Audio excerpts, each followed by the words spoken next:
And welcome everybody to another edition of the GSMC Football Podcast, brought to you by the GSMC Sports Network.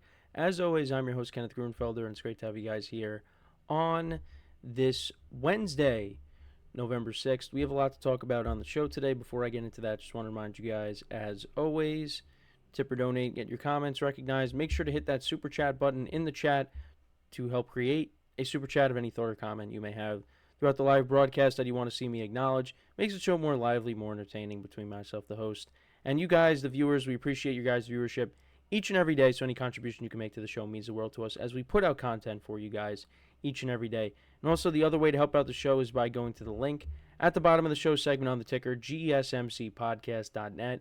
That is GSMCPodcast.net.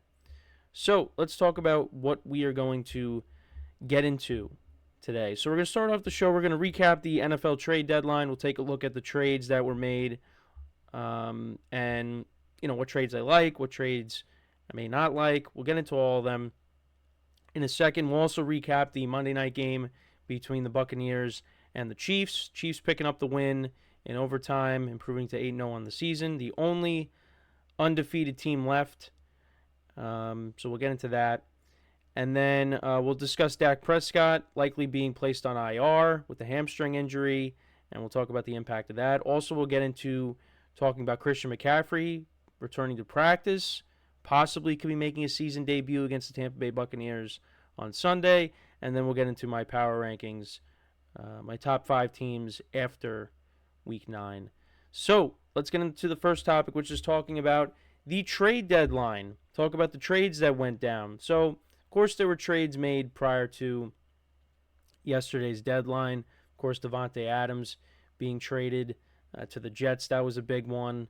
Of course, you had Amari Cooper being traded to the Bills. But, there's some other trades as well that happened, and I wanted to get into them. So the first one, and I'm just going to be looking, I basically was just looking for, an article that has all of them together so I can go through them. So I'm looking at an article here on Bleacher Report. So the first trade that they have here is the Lions acquiring a defensive end, Tre'Davious Smith, from the Cleveland Browns. Now, the Browns, obviously, their season is not going anywhere, unfortunately. After that win against the Ravens with Jameis Winston, you thought maybe this team, could pull something off, but it just doesn't seem like that's going to happen, especially after that loss to the Chargers.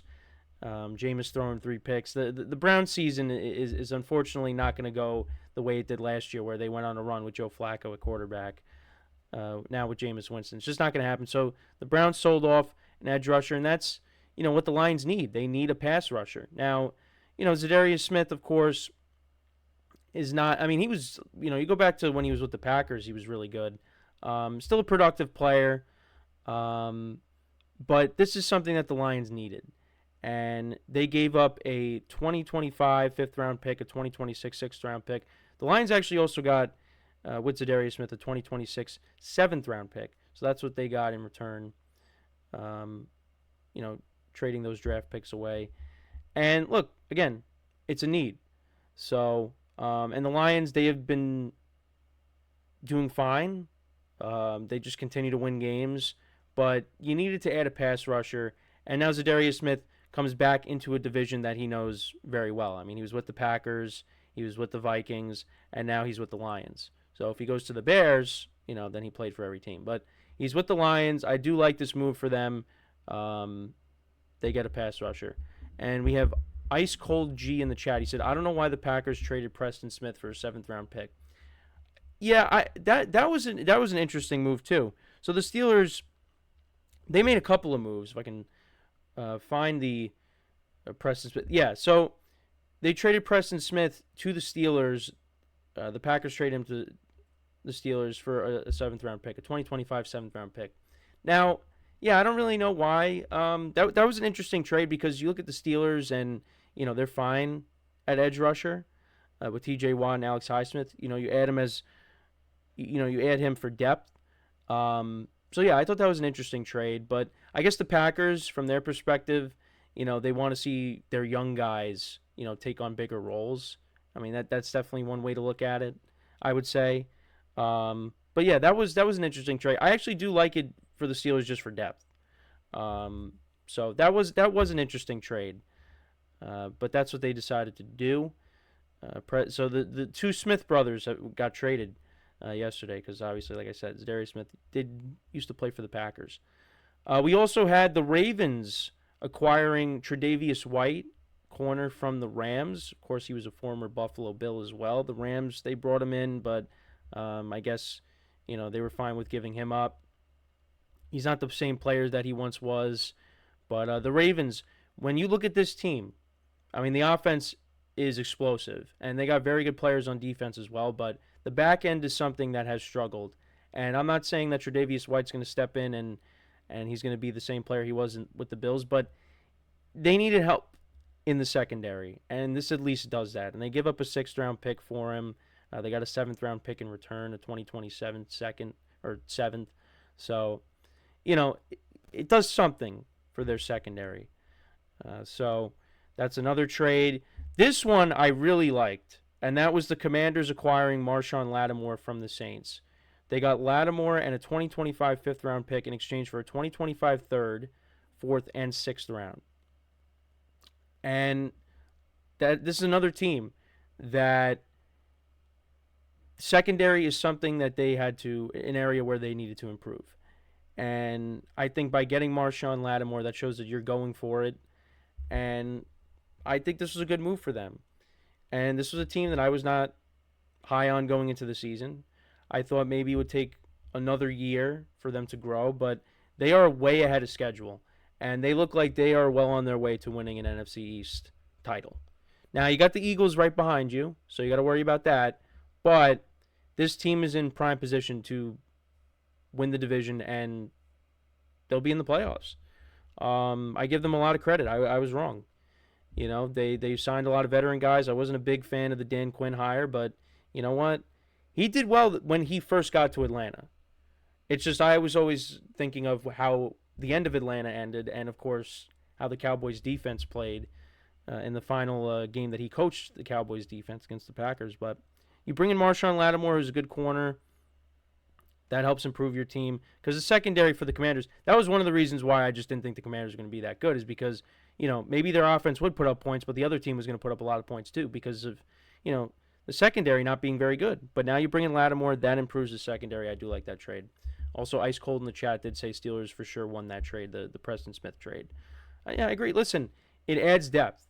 Highsmith has had his injuries, and unfortunately, TJ Watt's had his injuries too. So Preston Smith is there for depth. So you got to like that.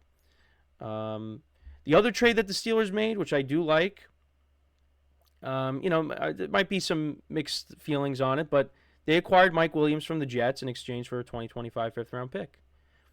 And, Mike Williams, it just didn't seem like it was going to work out with the Jets, especially after the Monday night game against the Bills where there was miscommunication between him and Aaron Rodgers. And, of course, they get Devontae Adams.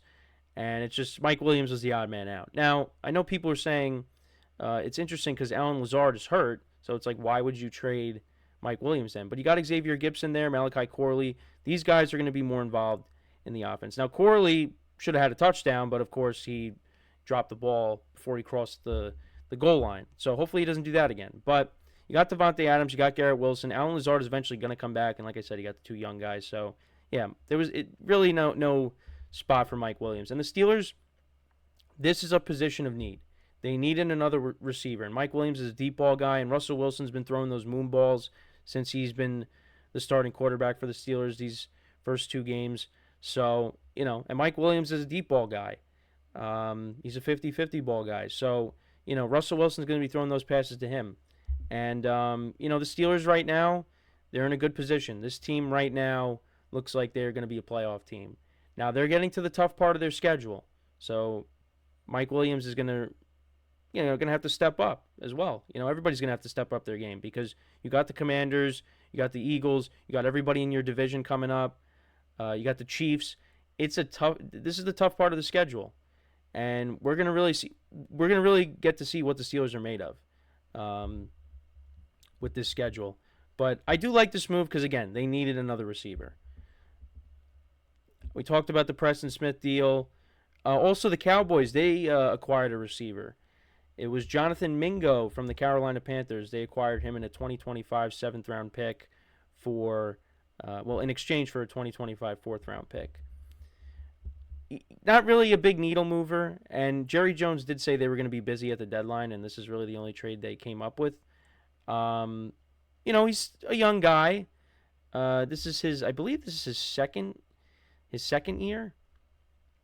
So, we'll see what he brings to the table for the Cowboys. But again, it's not a needle mover. It's not.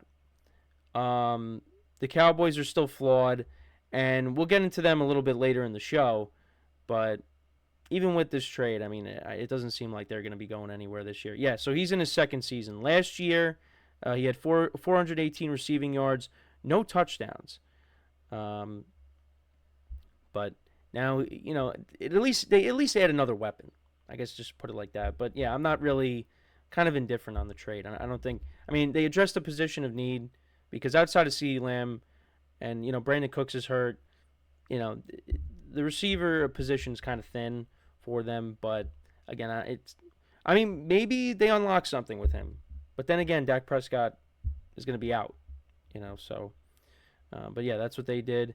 Also, the Bengals, they made a trade. They traded for Khalil Herbert in exchange for a 2025 seventh-round pick, one of the running backs for the Bears.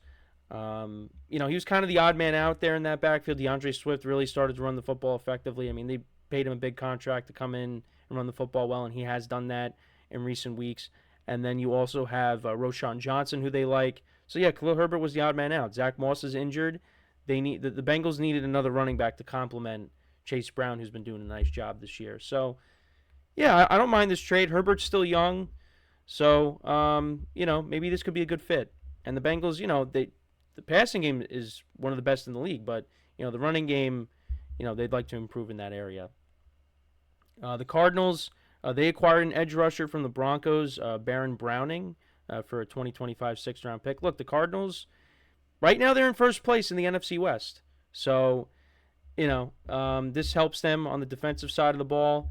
They're going for it. And then also you got the 49ers acquiring a defensive tackle from the Texans, Khalil Davis. They're struggling in the run game, stopping the run this year. With Javon Hargrave out for the season, they needed help there, so they get a defensive tackle there. And then also, there was a bunch of other trades as well. I mean, we talked about the Deontay Johnson trade. Cam Robinson, with Darisaw, their left tackle, being out for the season, they acquired Cam Robinson, the Vikings did. So they needed to do that. That was good for them. Obviously, we talked about DeAndre Hopkins being traded to the Chiefs. We'll get into, talking about his game from Monday in the next segment. The Chiefs also acquired Joshua Uche from the Patriots, an edge rusher. You had Ernest Jones being traded from the Titans to the Seahawks. Linebacker Jerome Baker was traded from the Seahawks to the Titans. We talked about Devontae Adams, Mari Cooper. Cam Akers also got traded from the Texans back to the Vikings. I think we did discuss that as well. But, that's pretty much all the trades from the trade deadline. And before that, let me know what you guys think, though. Who won the trade deadline? What trades did you like? What trades did you not like? Let me know in the comments. So we're going to take our first break of the show. When we come back, we will discuss the Chiefs-Buccaneers game from Monday. So make sure to stick around, and we'll be right back here on the GSMC Football Podcast.